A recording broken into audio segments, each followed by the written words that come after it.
quando eu fizer sinal.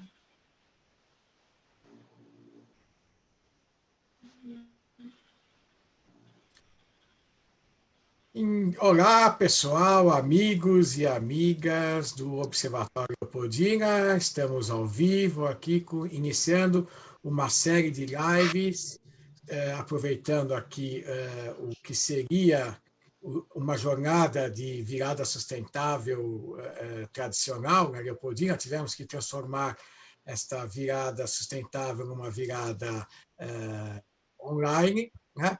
E pegamos como gancho aqui para conversar com vocês a Agenda 2030 da ONU, os Objetivos do Desenvolvimento Sustentável, os famosos e tão falados ODS. E estou aqui com a editora, junto comigo, do Observatório Leopoldina, Alexandre Sverts, e na tela conosco a nossa convidada, a Lu Bueno, que é a idealizadora aqui do Banco de Tecidos, uma empresa aqui local da nossa Leopoldina, e esta empresa tem tudo e muito a ver com o ODS, né? Ela pratica ODS. Bem-vinda, Lu! Obrigado por aceitar o convite e boa noite, não, boa tarde ainda estamos na tarde. Alexandre Sverts, também não te cumprimentei, então, bem-vinda e oi de novo, Ale.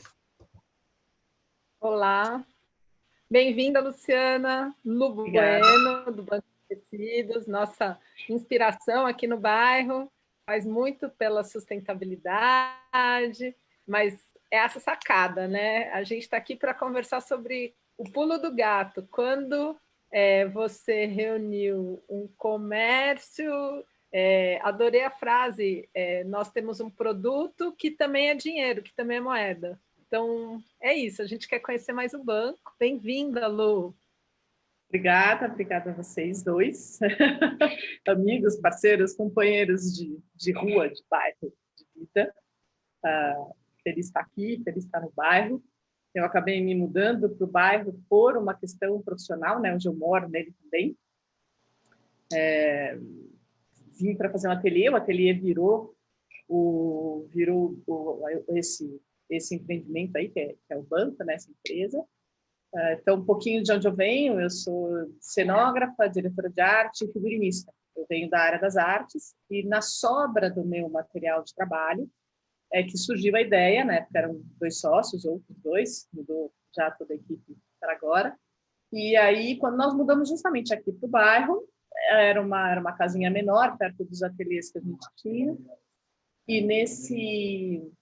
nesse momento a gente tinha muito material, e acabamos já num pensamento de colaboração, distribuição, a gente já pensou em algo colaborativo, ou seja, tudo que a gente tinha, que era sobra de objetos, sobra de adereço, sobra de acessório, a gente falou, pô, nós não vamos usar isso, né? E já começamos um sistema de doação. Já doamos para algumas pessoas, para quem não sabe, o cinema, ele usa acervos. Então, a gente doou para acervos de figurino, coisas que a gente tinha. Porque ficava com a gente, ficava trancado. Nisso veio a questão tecido. E quando a gente olhou, a gente tinha um estante de enorme, pesamos, vamos pesar, vamos descobrir quanto é, meia tonelada. E aí ficamos inconformados, falamos, caramba, como assim? Né? Meia tonelada só de sobra de tecidos antigos e novos. E dali começou a surgir a ideia da troca, e da troca a ideia da venda. E dali a ideia de que aquilo era um negócio, não era só uma brincadeira entre colegas da área das artes e do cinema, mas era também um problema efetivo da cadeia, não só da cadeia das artes, como da cadeia da moda e da cadeia têxtil, que ela é maior do que a cadeia da moda. Então, a gente tem uma cadeia que é pouco falada, né? A gente, quando fala de reaproveitamento, a gente está sempre em vidro, papel, latinhas de alumínio, né? E o que significa o impacto disso? Antes da gente falar de soluções, né? Que impacto que tem o tecido descartado, enfim, o que a gente não usa, descarta e vai para algum lugar que não deveria ir? O impacto é enorme, né? Gigantesco. Eu não sou péssima de números, mas nós estamos falando em milhões de toneladas. Se você é só entender o que significa a cadeia da moda na cadeia mundial, né? A gente tem alimentar, vestir e morar, depois todo o resto. Então, digamos que a cadeia da moda está inserida na segunda maior cadeia mundial. Então, dali você imagina o que significa.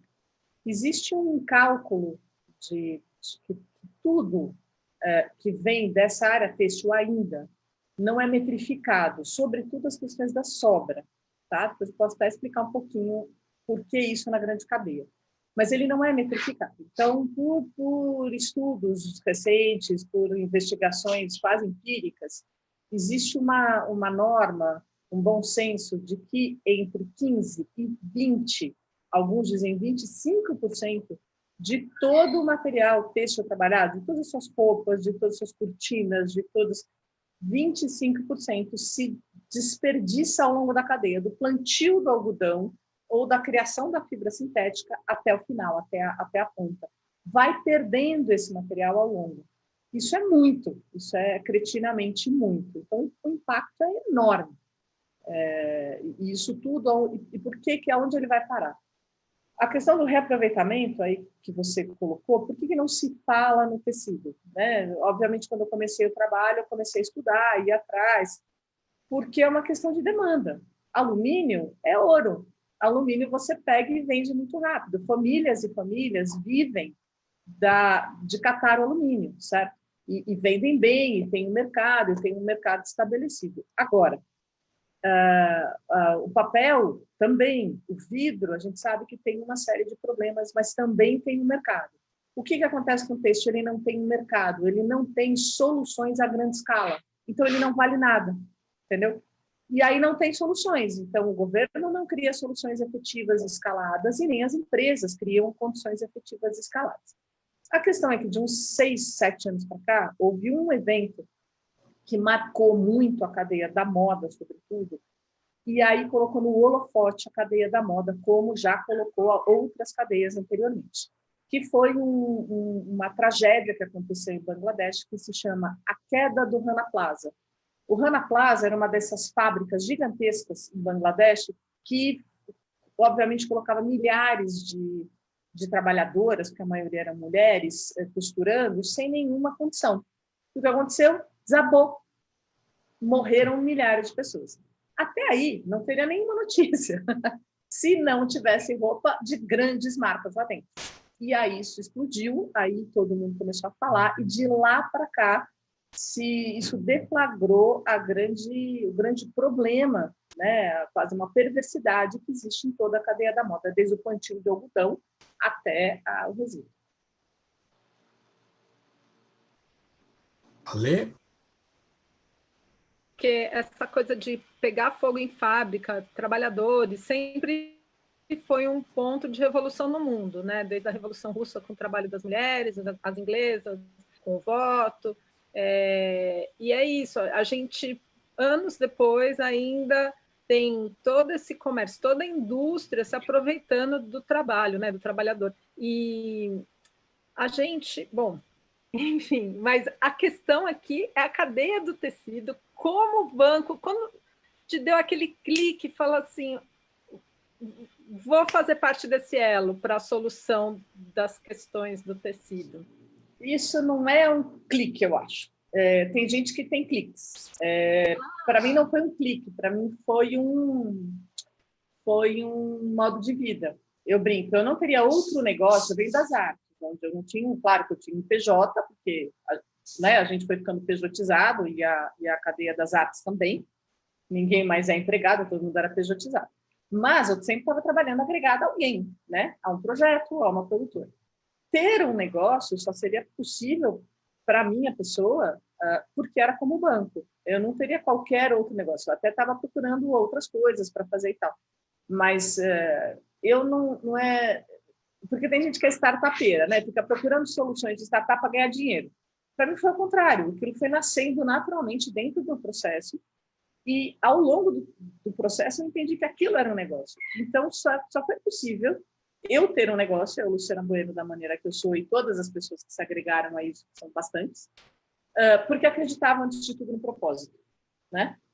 Então não foi um clique, foi um processo aí, primeiro de uma longa vida que te dá propósitos, e depois, quando algo de propósito, algo aconteceu e que uniu aos meus propósitos. Então, assim, eu nunca teria continuado com essa ideia do banco se o mercado não precisasse dela. Por isso que eu falei desse momento do Rana Plaza. Isso surgiu e insurgiu uma série de pessoas pensando a sustentabilidade e aí veio com a sustentabilidade têxtil. Então, eu tive muitos parceiros, tenho ainda muitos parceiros pensando nisso, em todas as áreas, não na área da moda, de outras áreas pensando a solução da moda. Advogados, engenheiros pensando a solução da moda. Então, não foi um clique, foi um processo, que só foi possível por conta disso.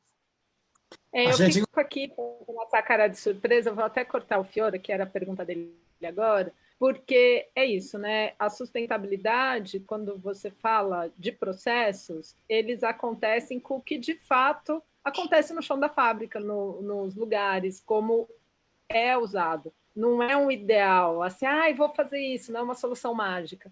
Ela vem do processo que mostra que não é correto. E é muito mais interessante que as pessoas vão se transformando ao longo desse processo, né? Fiora, por favor. Lu, bem assim, exemplificando, resumindo, na verdade, qual é o processo do banco de tecidos? O que acontece de uma ponta até a outra, bem assim, esquematicamente, resumidamente? Na verdade, é muito simples. A gente se coloca como um sistema de circulação de tecido de roupa. O que acontece? Você traz o seu tecido, deposita, ele te gera um crédito em quilos de tecido. Então, se você depositou 10 quilos, isso te gera um crédito de 7. Os 3 quilos são 30% que a gente cobra em quilos de tecido e que a gente faz o nosso estoque. Com isso, é a maneira que o modelo de negócio se monetiza. Né? Eu brinco, se eu não precisasse pagar conta de água e luz com dinheiro, se eu pudesse pagar com sorriso e abraço, eu nem tinha parte da monetização. Virava tudo o escândalo. Então, mas como a gente ainda precisa monetizar as coisas, essa é a maneira de monetizar. Então, muito rapidamente, esse é o modelo de negócio primordial, imediato. Só que a gente foi crescendo, respondendo sempre uma única pergunta, que foi a primeira, e eu espero responder ela até o dia que o banco não for mais necessário no mundo, que é o que fazer com a sobra de tecido, tanto da costureira quanto da C&A, né? E aí cada resposta, em cada nível, desde a costureira, de uma pequena confecção, de uma grande facção, de uma grande marca, vai exigir resposta diferente. Então, esse modelo é o principal, e hoje a gente tem outros modelos de parceria para acessar outras respostas da mesma pergunta para outros atores da cadeia, outros agentes. Vocês se relacionam hoje com uma cadeia envolvendo quantas pessoas aí no teu negócio? Quer dizer, não, hoje aqui nós somos, trabalhando dia a dia, 7 pessoas, e mais algumas empresas de contabilidade, algumas empresas de prestação de serviço. Mas hoje nós aqui somos 7. Mas eu digo que nós somos, na verdade, 1.507, porque nós somos 1.500 correntistas. E os nossos correntistas é que fazem esse negócio, né? Eles é que necessitam, eles que vêm, eles que trocam, eles que divulgam, eles que fazem um boca a boca. E qual é o perfil desses 1.507, os perfis? Não, o perfil vai, assim, 90% mulheres, né? A gente tem, sei lá, 5% de gays, e entra um homem ou de vez em quando. E não que o homem não esteja na cadeia têxtil, mas não é o homem quem escolhe, porque quem escolhe é o estilista, e, eventualmente, o estilo ainda está... A decisão de compra das grandes, de média para grande, está muitas vezes na mão de um gerente, que muitas vezes é homem. Aí a gente tem uma cadeia mais masculina. Mas a cadeia da escolha do desenho ainda está na mão de mulheres e gays, de fato.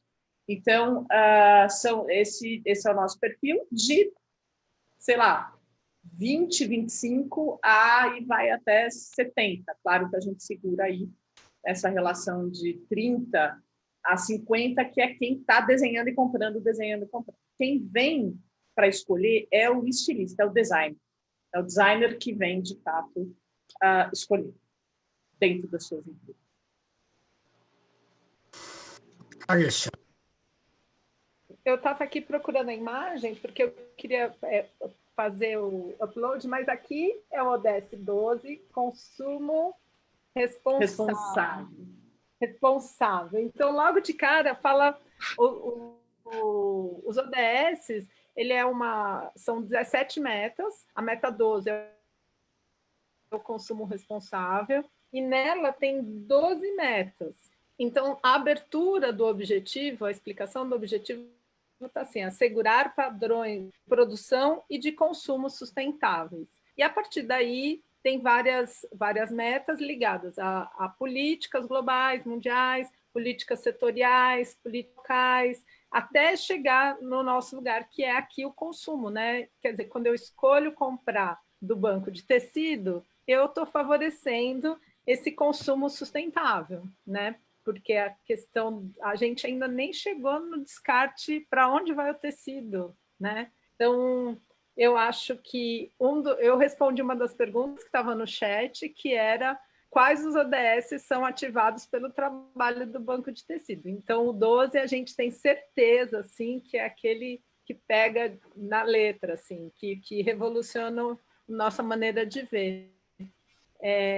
Isso é importante. Mas, Lu, antes do banco de tecido, eu sei que a indústria têxtil conversa muito sobre para onde vão as roupas, né? Que vem container da Índia, container de Londres, fica circulando o mundo essas roupas. Conta um pouquinho para a gente desses mega bazares que a gente adora aí, sabe? Comprar baratinho, e que faz parte dessa cadeia aqui de estações, né?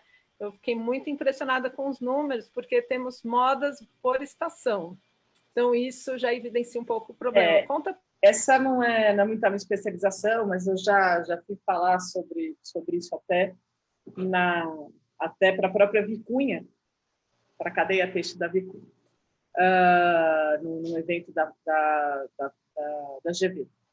Mas o que acontece? A sobra, nós trabalhamos com a sobra aquele momento que já cortou a roupa e tem a sobra, porque sempre sobra no corte da roupa, né? Mas depois que você faz a roupa sobra.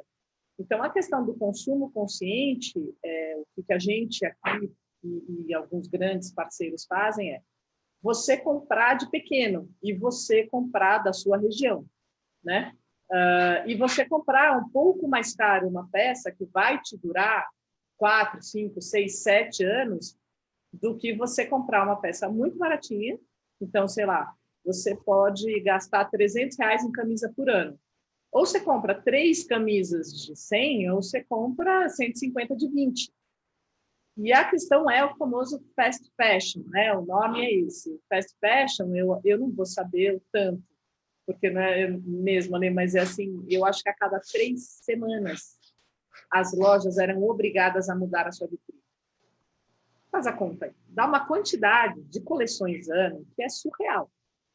Isso já está sendo revisto pelas grandes marcas, já está sendo revisto desde as gigantescas marcas populares até as marcas de alto luxo, né? Uma das coisas muito pouco sustentáveis é o luxo. O luxo da moda é a última que vai mudar.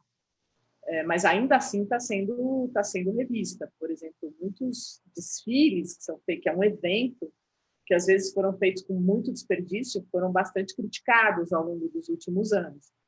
Desfile de alta moda. E hoje eles estão repensando os seus desfiles, né? Desde do copinho que eles usam até as semanas de moda, por exemplo, a grande semana, né? São Paulo Fashion Week também teve que repensar uma série de coisas no seu fazer. Existe hoje, por exemplo, eu acho que esse será o 4º ano, eles estão vendo se eles vão fazer fisicamente, mas acho que não vai acontecer, que é o Bi Fashion Week, que é o Brasil Eco Fashion Week. É um evento hoje muito menor em tamanho do que a grande São Paulo Fashion Week e estados e cidades Fashion Week todo, mas ele tem uma divulgação, onde ele tem uma divulgação muito maior, talvez, ou muito mais querida, porque ele tem ele traz uma outra relação, ele traz uma relação de discussão, tem muita mesa de discussão, tem muita palestra, ele tem trazido desde pequenos a grandes para conversar, uma feira só de produtos sustentáveis. Então, tem coisas acontecendo aí nesse lugar. E o número da sobra de roupa já calculado, fora os erros, é 10% da produção. Então, por exemplo, uma grande marca fecha o ano sabendo que ela tem 10% de roupa dentro dos seus estoques. Roupa nova, intocada. E depois tem a roupa que sobra mesmo, porque não vendeu, porque mudou a estação antes do tempo, porque o que acontece? Uma das grandes questões, então, se a gente falar de transformação real das cadeias sustentáveis, né, entendendo como sustentabilidade uma coisa bastante ampla, aí, desde social, ambiental, transparência, etc., é o modelo de negócio. Porque se você tenta trabalhar a sustentabilidade no modelo de negócio antigo, no modelo linear, que se chama, é muito difícil, você não vai conseguir, você tem que repensar o seu modelo de negócio, né? Tanto que o ODS 12 ela é esse círculo também, esse infinito. Esse infinito também é o símbolo da economia circular, né? A economia circular, o símbolo de quem estuda, ela não é um círculo, ela é o infinito, para que realmente a matéria-prima se renove. Mas me perdi um pouco porque você está falando isso. O que você tinha me perguntado? Do que sobra da moda que fica circulando no mundo. Isso. Então, assim, isso é uma quantidade muito, muito grande. Existem algumas marcas que fizeram, por exemplo, um parceiro nosso, que é a Farm, que via marketing, fique claro, via marketing. Então, se a gente pode falar de grandes e gigantescas empresas, qual é o grande desafio das gigantescas? O marketing, mesmo na maior boa intenção, tem uma dificuldade muito grande de lidar com a produção.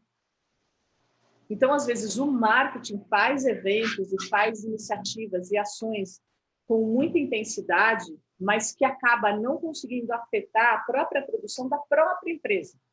Isso é muito complicado. Mas, enfim, a Farm tem, por exemplo, uma ação que se chama Refarm, que ela criou várias conexões, uma delas somos nós, mas uma outra, o que é? Pegar as próprias roupas da Farm, das sobras da Farm, usar sobras dos próprios tecidos da Farm e criar coleções, e elas conseguiram criar uma coleção que não é só cápsula, uma coleção real que foi distribuída no Brasil inteiro, de upcycling. Ou seja, roupas das próprias Farm transformadas em outras roupas da própria Farm e distribuir a nível de escala para o Brasil inteiro.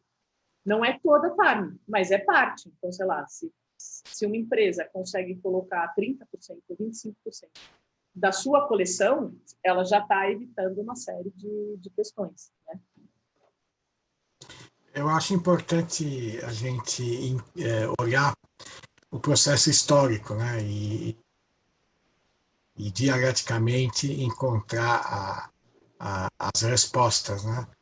Eu estava olhando aqui enquanto você falava, mas foi em 1785 que nasce o tear mecânico na Revolução Industrial na Inglaterra. Edmundo Cartwright é o criador do tear mecânico que propiciou uma escala na produção têxtil, né? De lá para cá, a gente sabe de todas as transformações, enfim, o que significou, inclusive, na parte social, né? Tantas e tantas conquistas dos trabalhadores, as greves, enfim, os processos de transformações nas fábricas, segurança e tal. Se a gente for pegar essa linha do tempo, 235 anos, né, a gente vê, né, como é que a gente sai de um processo inicial, onde não tinha segurança, não tinha nada, enfim, né? As sobras deveriam existir, depois a gente chega hoje nesse modelo que você começa a ter um núcleo, Brasil, mundo, que começa a se preocupar com isso, né? Localmente, né, embora você esteja na Leopoldina, uma vez você já conversou isso com o pessoal aqui, comigo, com a Alexandra, em entrevistas, né, você está na Leopoldina, mas você poderia estar em algum outro canto da cidade. Né?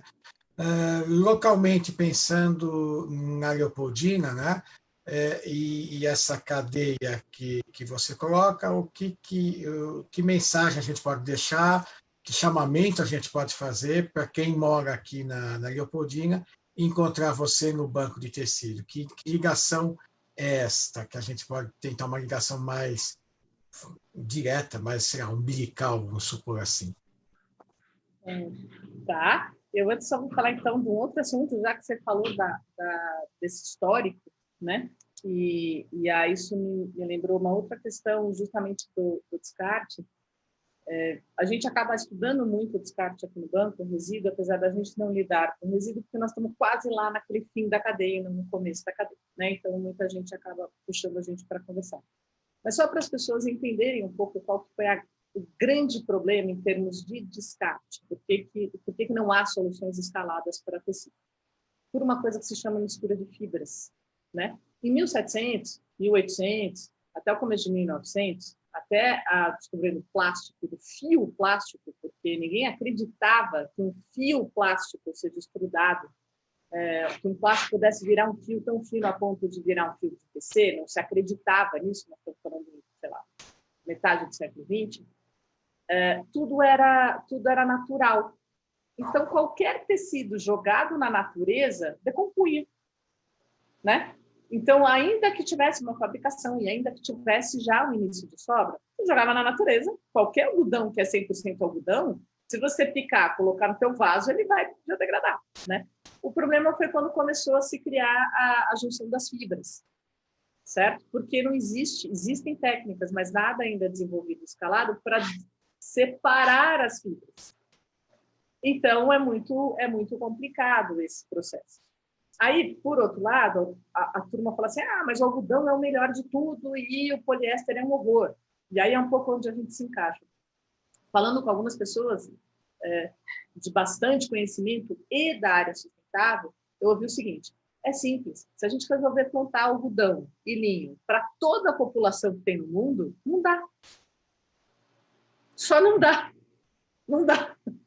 Entendeu? Nem algodão natural, nem BCI, que é intermediário, nem algodão orgânico, não dá, não cabe. Então, a gente precisa da fibra industrial. Então, a questão não é essa, é como cuidar da fibra, como cuidar do fazer e como cuidar do desfazer.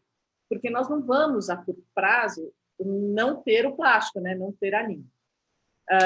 Então, isso é uma questão da fibra que é bastante interessante.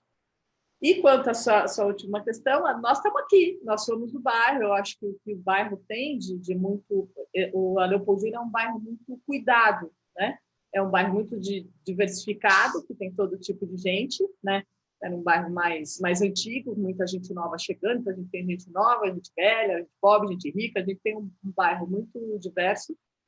Às vezes, os interesses dos cuidados são diversos, mas eu acho que a gente tem que olhar e se unir e entender, porque dentro do bairro tem tudo, tem um pouco de tudo. Eu praticamente, ainda mais essa pandemia, eu não saí do bairro, quase tudo tem por aqui. E o mais importante dentro, uma das coisas que é estrutura do banco, que foi um pouco que eu falei aí, é você olhar para o lado, é você incentivar o que você tem perto, porque isso é sustentabilidade. Você não gastar um carro para ir para outro bairro, para ir num shopping, para ir numa loja chique, isso já é sustentabilidade, né? Você incentivar o pequeno produtor, quem está do lado. Então, para nos achar é fácil. Nós estamos aqui, hoje a gente está funcionando com hora marcada ou sujeito à espera, de terça a sábado, das 2 às 18. Aonde? Na Aliança Liberal 1012. A gente chama de espaço 1012, é um espaço grande, é um galpão. Então, é só chegar ou esperar um pouquinho, ou entrar em contato conosco, o Banco de Tecido, a gente está aí nas redes, acha todos os nossos contatos. E venha. E aí tem de tudo. A gente tem bastante gente que vem do bairro, bastante gente de todo jeito diferente. Então, desde a senhorinha até as menininhas, então vem de tudo. Vem criança, tem criança que adora, porque quer escolher a própria roupa do próprio pijama. tem as senhorinhas que fazem as suas roupas porque não acham as suas roupas no shopping, tem gente que vem curiosa e acha tecidos lindos e fala, eu quero fazer um vestido, você conhece uma costureira? Então, assim, o bairro, de alguma maneira, já nos acessa e a gente é muito agradecido a isso. Mas venham mais. A nossa proposta de A nossa proposta de live, né, galera, de meia hora, né? Estamos chegando. Meia hora, era um shot live. A gente está com 29h55, mas queria falar que é incrível, porque são essas histórias que vão construindo, né?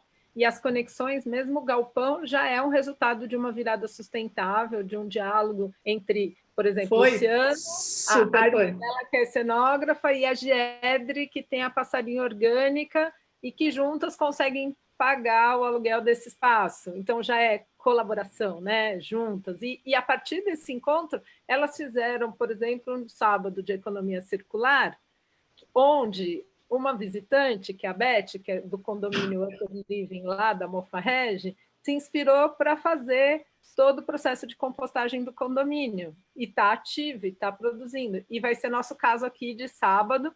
Então, se vocês querem saber mais sobre compostagem, como é que o condomínio deu conta disso, sábado não, domingo às 19h, já estou adiantando a agenda para todo mundo se conectar. Então, é isso, acho que está aberto para esse novo, entender os novos processos, né, de como o mundo tá equacionando, ajustando essa conta, porque nosso tempo está cada vez menor, 2030, mudanças climáticas, mesmo a indústria da moda com Milão, né, que parece que foi o deflagrador da pandemia, que chegou aqui no Brasil, tem várias correntes, a gente precisa repensar, né? E também não pode abrir mão. Roupinha criada no banco, costurada por mim, numa oficina com americanejo. Preciso falar disso, porque essas oficinas, assim, faça a sua roupa, pega lá um tecido que voou na vida, como eu, assim, quer dizer, costurava reto, né? E aí você consegue fazer uma roupa chique, com, olha, tecido de reuso da Farm, sou super fã, adoro as estampas de tudo que tem no banco. Eu acho que é isso, né? A gente tornar isso, aqueles hábitos antigos, o gostoso, o fazer, a gente tem que dar um passinho para trás, e nesse quesito não é ruim, né? Porque você ressignifica a roupa, você já não joga mais fora, você upcycling, palavras novas, um mundo de palavras novas, né? E a gente precisa pôr no nosso dicionário aqui com a Luciana, upcycling, né? E outras tantas. Muito obrigada, Lu, pela estreado aqui. A gente está na semana Acting for ODS, né?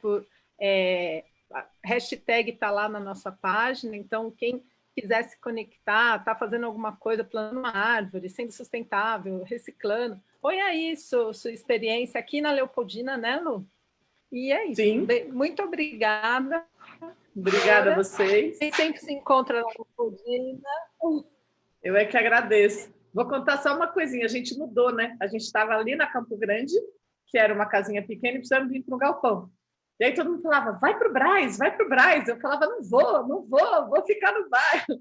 Aí eu falei para a Lê, estou procurando um galpão, mas não estou achando aqui no bairro. Ela ficou desesperada, falou, não, vamos achar um lugar aqui no bairro. E aí que a gente criou essa conexão, falamos com a Giedra, achamos o galpão, porque eu não queria sair do bairro, eu queria achar um lugar aqui, e achamos. Aqui estamos já faz 3 anos no galpão. Então é isso. Do desenvolvimento, é bom que você fique aqui mesmo, porque o Brasil já tem bastante, né? A gente aqui não precisa desenvolver novas vocações. Vai lá, então, Fiora, só deixa. Minha deixa, então, como tradicional, então é isso. Obrigado, Lu. Obrigado por trazer esses ensinamentos, né? Esse conhecimento, né? E obrigado, Alexandra, também por estar aqui conosco. E hoje, amanhã, enquanto estivermos aqui, a gente se encontra na Leopoldina. Na Leopoldina. É isso. Obrigado, Lu. Um bom fim de semana. Tchau, obrigado.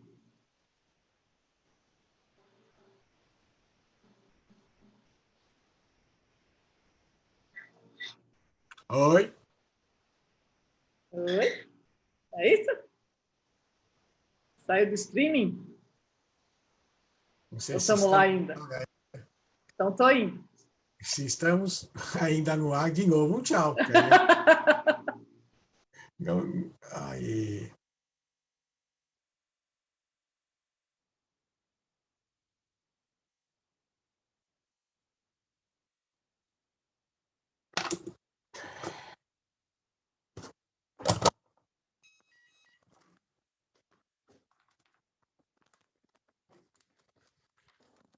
Vamos, Lu!